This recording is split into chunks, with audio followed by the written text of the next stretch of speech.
My guest today, Lauren Schieffer, is a certified speaking professional and the daughter of a career Air Force officer. Through that father-daughter relationship, Lauren gained a profound independence and ability to adapt to changing circumstances. The lessons she's learned have helped her make smart decisions and overcome adversity with humility and a sense of humor. Lauren has also shared those lessons with audiences in 7 countries and in her latest book, Kernels of Wisdom, Volume 2, where she combines quotes from her father, the Colonel, with heartfelt and engaging stories highlighting the subtle but crucial differences between mere success and true significance. Significance is essential to building a legacy, growing leaders, and changing a corporate culture. It's all about how many lives you touch and the manner in which you choose to impact them. Regardless of the size of your business, organization, or association, Lauren's Kernels of Wisdom will help you transcend mere success to develop true significance. It is now my great honor to introduce you to the Colonel's daughter, Lauren Schieffer. So Lauren, it's so wonderful that you've chosen to be with me today. I'm so excited to have you as a guest on my show. How are you? I am well. I am excited to be on your show. Thank you for thinking of me. I can't help myself. You and I became friends a few years ago, and I've learned so much from you as a speaker and just as a mentor in the speaking profession. So it's so nice to be able to share these moments and to pick your expertise even further than we have in the before. So before we really dive into the topic of that we've chosen to talk about today, I want to learn more about your background. Tell me a little bit about, I know you wrote a book. It is called Kernels of Wisdom. And the new version, you have volume 1 and there's a volume 2 coming out. Let's start there. Tell me a little bit about the book. So I am the Colonel's daughter.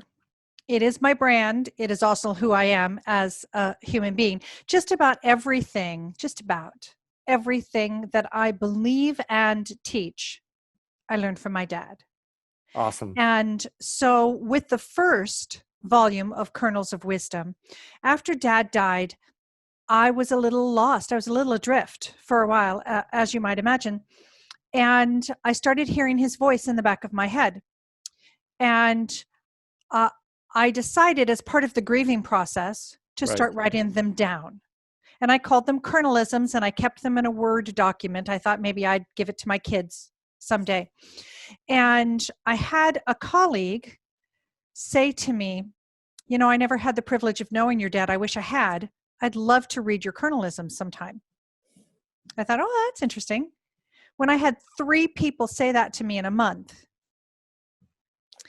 So that was the germination of the book. And as I started sorting them through, I realized that there were 3 basic categories that Dad hit consistently. Leadership, and that was the first book. Kernels of Wisdom, A Daughter's Reflection on Leadership. Correct. The second is Significance. Volume 2 is and is this where I can get a shameless plug? I'm happy to let you show that I've read that book, and I can tell everybody watching, man, get it. It's a wonderful, wonderful book, and not to, and I'm always hesitant to say it's such an easy read, but it is. I mean, it because you can't help but just want to keep going. Oh, thank you. So that is A Daughter's Reflection on Significance, which is different than success. And you and I have had many conversations about that. The third one, which is in outline form and will be out sometime next year, is on accountability, A Daughter's Reflection on Accountability. Oh, wow. So it'll end up being a trilogy. So as you said, there's a difference between success and significance, and that's where I want to go today. There's several topics I want to talk about, but let's start there. Let's start with what is the difference between success and significance? In my perception and the way I was taught and raised, success is about money and title and trappings and perceived power. Significance has nothing whatsoever to do with any of that. Significance is about how many lives you touch, and the manner in which you choose to impact them. Because how we impact others is a choice. It's a choice we make every day.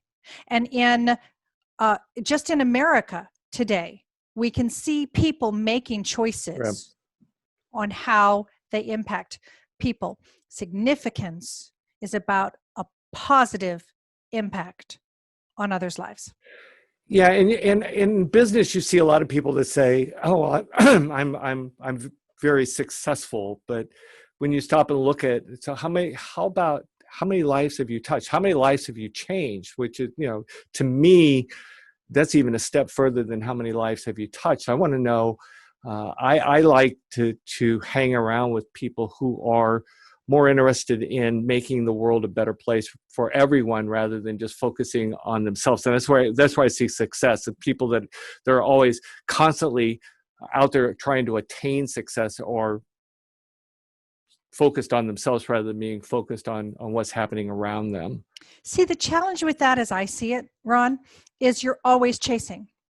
Yeah. Because there's whatever the deadline is, whatever the dollar figure is. And then once you attain that, the new carrot, the new dollar figure, the new I have to have this is in front of you. But with significance, once you have effectively impacted someone else's life, Right. it's done. And then who else can I help? Who else can I benefit? Who I can impact? That is something that never leaves you. And once you've done it once, it is enough. Right. But it's enough that it encourages you to go do it again. Right. And it's obviously it feels good when you've helped somebody else, and that's why I think actually twofold response to that is one is that's why I value mentorship so much, is because mentoring is a way of being able to allow someone to feel significant, sharing knowledge, sharing expertise, much like you're doing with me today. But also in this time that we're in right now, you see a lot of businesses out there that are not focused so much on success as they are giving back to the community, and that's how they're demonstrating significance to the communities in which they work. And it's so wonderful to see people in every industry giving back to the communities that have given to them all these years. They're not, and you know what? I mean, will they be successful in the end for that? Depends on how you measure success. Yes. But I mean, yes, but that's not, Simon Sinek says people don't buy what you do, they buy why you do it. And I love Simon Sinek, and I love that quote. And I highly agree with it. People aren't buying the fact that you're out there. If you're out there showboating, then that's not the same as giving back to the community. But if you're doing it for the purpose of helping others, genuinely helping others, and helping others get through this terrible time, then again, I believe that you're showing significance to others. I agree with that wholeheartedly, and I believe that people who focus on significance first end up being successful, because you've heard it 100 times. People do business with people they like and trust. And if I see someone putting the greater good ahead of their own profit or their own personal needs, I'm going to choose to do business with them, which is going to make them successful as well. Right. I think the two come hand in hand. You cannot chase success and end up with significance, but I think that you can choose significance and end up with success. Well, the one thing, and on a personal note, the one thing I've learned from you, it's funny because when we first met, I think one of the first times that we met, we had a lengthy conversation. And as I was leaving, you said to me, as I was heading out the door, you said, "Ron, just want you to know you are significant to me." And that, and I didn't, I never realized how much that word means. I mean, I have friends that when I end a conversation with them, I don't care, female or male, I always tell them I love them because of my relationship with them. but there's others. I mean, you don't have that same, but people that come to me or that I go to that where we strike up some sort of a commonality, a common purpose, if you will. Mhm. Those individuals are significant to me, and now I've begun telling people that through either in email conversations or just saying it like you did. Say, hey, before you go, just want you to know you are very significant. You mean, which is just another way of saying you mean a lot to me. You matter. You matter. Exactly. Yeah. And I do want you to know that I don't say that to everyone. And I don't say that every time. It was in the moment, it was heartfelt, and it was genuine. One of the chapters, the quotes, Right. in my book highlights a woman in my life who I call my godmother. She wasn't actually my godmother, but I've never had interactions with a person that stood at my baptism. So she was as close to a godmother as I've ever known. And her name was Sarah.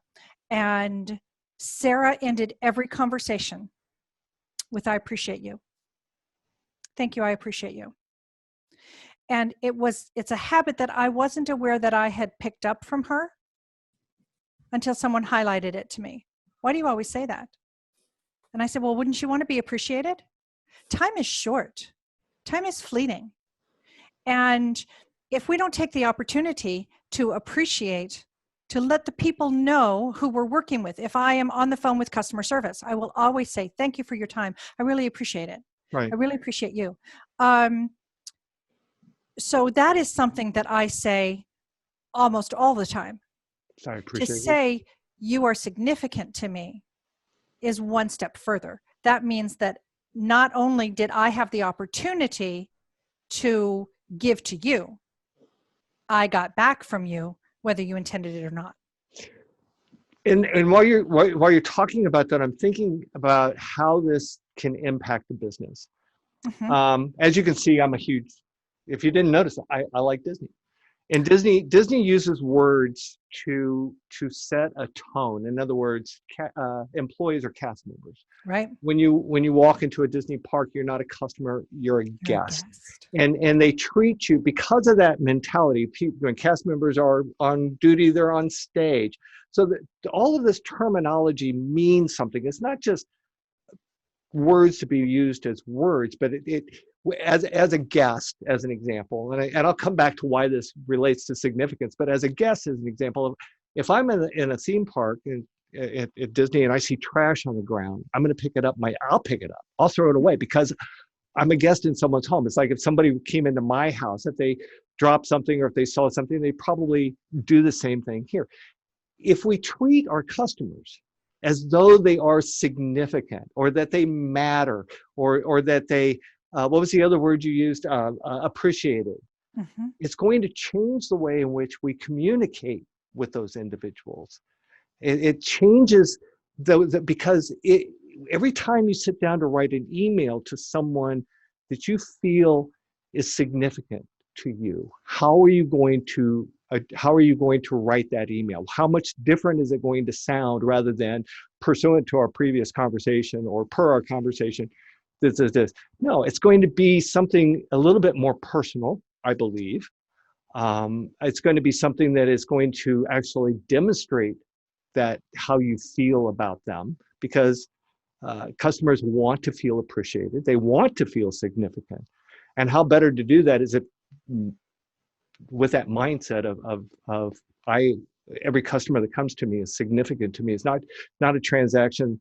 This is somebody that's important to me. Mm-hmm. Yeah. And for me, coming back to the email, it would always start with, I really enjoyed visiting with you. Absolutely. Let me clarify my understanding of what we discussed. Right. And if I didn't enjoy visiting with them, I wouldn't say that because it wouldn't be true. But right. I might say, I'm really glad we had the opportunity to clarify this. X. Right. Yeah. Yeah. And it takes away that thought that somebody is that they're inconveniencing you. Mm-hmm. And I'm a huge believer in that words mean something. So like with going back to the email, so many people in the business world in an email with, let me know if you have any problems, or let me know if you have any questions, let me know. And which puts a burden on the customer to come back to you. And what I would suggest is ending an email with, how else can I be of service to you today? What are the questions can I answer for you today? Mm-hmm. Mm-hmm. Or better yet, I will make a note to check back with you on whatever date to make sure that everything's working the way it's supposed to. Right. Excellent example. Just recently, I made an order from, can I give a shout out to a company? Go for it. You can, Lauren, you're in my house. You can talk about anybody you want. They were significant to me. Okay. So there's this little piece of equipment that connects my wireless microphone Right. to my laptop. Okay. It's a piece by the company is Focusrite, and it's called a Scarlett Solo. Well, because everyone is going digital and virtual and whatever, you couldn't find it anywhere, and you couldn't find it for less than $400. So I reached out to my nephew, who's a musician, said, do you have any insight on where I might find one of these? And he goes, as a matter of fact, I do. And he sent me the link, and the link is called Sweetwater. The company is Sweetwater, sweetwater.com. And they cater to musicians. And my nephew said, I love working with Sweetwater because of their customer service. See what you can find there. Right. Well, I found it in stock for quite a bit less than you can find it elsewhere. And I ordered it instantaneously. I got a email right away saying, we've got it. It's a weekend. We'll ship it on Monday. If we ship it on Monday, you should have it by Wednesday. Right. I'm going to reach out to you on Wednesday just to make sure that you don't need help. Just see if you need help setting it up. Right. And I got an email Wednesday morning. Right. And it hadn't arrived yet. So I said, it hasn't arrived yet. I'll let you know. And he said, okay, I just want to make sure. I'll check with you at the end of the day. I mean, it was really consistent. And then when I did have a question, I called him, and he was like, oh, okay, we've had that before. Try this, this, and this. And it worked beautifully. And then a week later, I got an email just making sure everything's working fine. It was just really consistent. But the point with this is that they took it on themselves. And one last little thing, wow factor, because you've got that word behind your name, behind your head there. Okay. When the box arrived, I opened it up. The company is called Sweetwater. Right. There was this little bag of hard candy and a Tootsie Roll, which doesn't go bad. And it said, just a few sweets from Sweetwater to let you know we appreciate you. I thought you were going to put that in every box. Yeah. I was like, oh, Tootsie Roll, yay. So. Well, and that also shows the value of being proactive in communication. There used to be maybe you saw it years ago. It's one of my favorite stories, is that there was a billboard on I-70 between my home in Blue Springs and downtown Kansas City. And I want to say it belonged to United Missouri Bank, but all it read was, we solve customers' problems before they become problems. And the only way you can do that is to be proactive in your communication, being able to understand what your customers' wants, needs, expectations are from the very beginning, so that you can anticipate what could possibly, as you were talking about, what could possibly go wrong, in that process, and do what you need to do to remove that flashpoint, if you will, so that they never come upon it, and it takes away from whatever experience that they, and again, if you have this proactive, just like you were talking about, that makes a customer feel significant. I mean, that you don't have to say I'm significant, you're significant to me. That just pushes that feeling off onto the customer. And we all love that. We want to do business with people who genuinely care about our well-being. That's just the fact of life, I think. Absolutely. The Colonel always said, and subsequently I've discovered it wasn't original to him. Lots of things that I learned from the Colonel that I quote him on weren't original to him. He was just the first person I ever heard say them. Yeah. And the Colonel always said, what you do speaks so loudly, I cannot hear what you say. And you can make someone feel significant, right, uh, in your actions. Or you can say you're significant and still make them feel insignificant by your actions. So it has to be, words have power, and absolutely, I agree with that. Actions have just as much power. Right, right. And I love the fact, I love how you quote your dad. My dad, I was a great example for me as well. And my father used to, the one quote that my father used to say, and I'm sure it came from somebody else as well, but I remember hearing it from my dad more than anybody else. And that is, it doesn't matter how good you think you are, there's always going to be someone better, which has always been a guiding light for me to continually strive to be better at what it is that I do, because he would not tolerate the fact, the bragging, the jumping up and down, the being, oh, I'm the best at what I do. Yeah, no, that's, that you can do that for about 5 minutes. And then after that, I'm going to remind you once again, there's always going to be someone out there that's better. While we obviously this is being, we're doing this at a time when most people now we're starting to come out from this COVID lockdown or isolation or whatever. I prefer just to call it an interruption right now. It's an interruption, and only because you can let it become something that's going to really get you down, or you can start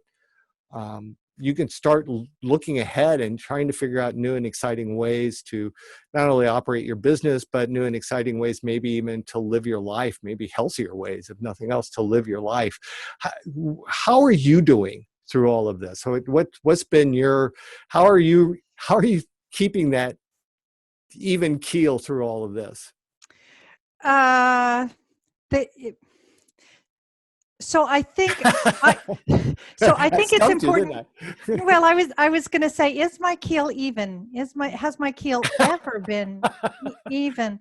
I think it's really important to acknowledge part of the downside, or all of the downside for a moment. Right. There's anxiety that comes with this. There's loss of income that has come with this. I and many of my speaker colleagues saw half, if not 75% of our annual income slide off of our calendar. Yep. Over a 72-hour period. And before any of us really had an opportunity to be proactive about it, we were out of work. Right. The entire meetings industry was out of work. So I think it's important to allow yourself to acknowledge that with that came grief and anxiety and frustration and anger and all of those things. So I allowed myself a day, maybe 3, to curl up in a corner and suck my thumb. But the Colonel always said, work with what you've got and just keep showing up. So work with what I've got and just keep showing up. What can I do with this time? Well, I took the time to finish the book. Right. And get that out, because I had been diddling around with it. And now suddenly I had time, because I didn't have time. I don't have time. Well, suddenly I couldn't say that anymore. So I took some time to finish the book. And then I took the time to figure out what's next. If the meetings industry is never going to go back to exactly the way it was, and I think that's going to be the case. Now, are we going to never do live presentations again? Yeah, no, I don't think that's the case. It may be a while. And walking on to a stage with the pounding music and looking out and seeing 3,500 people cheering for me, that may or may not happen again. But that doesn't mean that my message isn't necessary. So how do I get the message out? And that's when we started focusing on virtual. And then I took the time to outfit my office virtually to make sure that I had the internet speed and the camera and the lighting and the microphone and all of that taken care of, so that now I'm set. Right. So when my customers call me and say, I need training on communication, I can say, do you want me to come to you, or do you want me to Zoom to you, or whatever platform they choose? and I'm set for that. So it is about, for a while there, I thought if I hear one more person say the word pivot, I was going to pop their little head off. Or new normal. It's not normal. New normal is the one that gets me. Is that, and I've heard it said before, if you're waiting for normal, it's not going to happen. And it's not going to happen. It's just a new reality. Yeah. And that's what I'm using. I have a colleague who wrote an amazing blog on the new enough. But I'm more comfortable with the new reality because it's a new reality. Well, so yeah, I'm ready for it. So let's go. I look at this and again, I mean, I think it's really important, and you did it and I'll do it as well, is that we're not alone in this. I mean, there's a lot of people that are without jobs right now, but and that's unfortunate. Because it happened to us, it happened to the service industry, it happened to the event industry, it happened to, and it's a trickle down effect. I mean, because if these people aren't working, then these people aren't working, and it's, unemployment is rising, but for those of us who want to try, at least, if we have the means to be able to try to see a light at the end of the tunnel, I look at this as being a business renaissance, because right now is an opportunity for us to explore, to reimagine, reinvent, recreate, to actually to take risks that we normally wouldn't take, because I believe customers' expectations are going to change as well. Because look at what happened during this with grocery stores and restaurants, with the curbside service, the contactless stuff, every business that could still operate as an essential business was bending over backwards to appease the customer, to keep the customer happy, not only just keep them happy, to exceed expectations where they could. We're going to be a little spoiled coming out of this from that. I mean, obviously not spoiled from the fact of being locked up, but or locked in, not locked up, but locked in. But I've never been locked up, Ron. I can't speak for you. Yeah, but that's why I stand like this. But I think that on the other side of this, customers are going to be asking, what are you going to do for me? How are you going to make me feel significant? How are you going to make me feel appreciated? How are you going to because it is going to be different across the board, not just in our industry, but in retail and service industry and event, everything, the wedding industry, everything is going to change. And I think that if you can continue to do something for your business, by all means, do it. And I commend you. I love the logo of your dad and your daughter back there, of you. I take it back. That's the cover of your book. If people don't know what that is, I think that's really awesome. Just curious, totally off topic. Talk about, how did you come up with that logo? Oh, I designed it. Really? I mean, where did the idea come from, though? I mean, it had to come from somewhere. I mean, well, when I branded as the Colonel's daughter, right? I wanted to make sure and not tie anything too tightly to the Air Force, right, that I would need to get their permission for, which they weren't going to give me anyway. Mm-hmm. And then I realized that really my message, they're life lessons, they're timeless life lessons, right, but a lot of them are tied very tightly into the relationship between Dad and his daughters. He didn't have any sons. He just had two of us daughters. And so when I found the silhouette of and Dad was a career officer. He put 36 years into the Air Force. When I saw this silhouette of the officer, I said, okay, that's Dad. And then how do I tie a daughter into that? And I found the silhouette. That's actually me. Really? Yeah, in the 60s, it was really popular to do the silhouettes of the kids' heads. Well, that is the silhouette that my mom had of me hanging on the wall that I had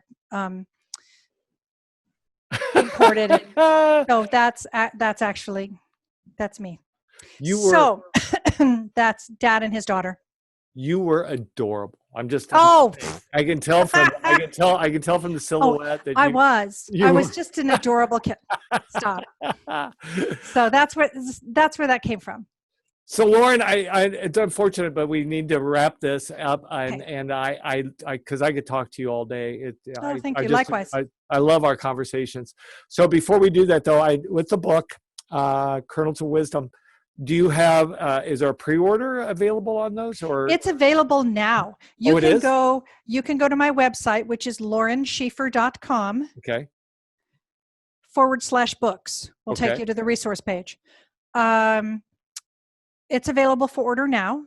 Okay. You can also get it from Amazon. Available now for Okay. the next 2 weeks. 2 weeks only. It's available on Kindle for 99 cents. Okay. So it is absolutely available now. If you order from the website, there will be a slight delay because my copies have not arrived at my warehouse yet. But when they do arrive, I will sign it before it goes out. That's the one I want. So, so if you order from the website, they will come signed. If you order from Amazon, they will not, but you'll probably get it a day or two quicker. That's all. So if I get the Kindle, will you sign my iPad? No, that would ruin your iPad. I would not do that. Stupid question. I would not do that. So, Lauren, I'm guessing probably the best way to get a hold of you if people want to talk to you further, pardon me, best way to get a hold of you would be through your website as well, laurenschieffer.com. Absolutely. Or they can email me. It's the first name, Lauren, at laurenschieffer.com. Okay, awesome. So thank you so much for your time today, and thank you for giving of your expertise and your knowledge. Again, I love having these conversations with you. Thank And you. for those of you watching, if you'd like to talk to me more about significance or about making people feel significant in your business, please go ahead and reach out to me at ron@ronruth.com. Thank you so much for watching, and we'll see you some other time. Bye, everybody. Bye. Say goodbye.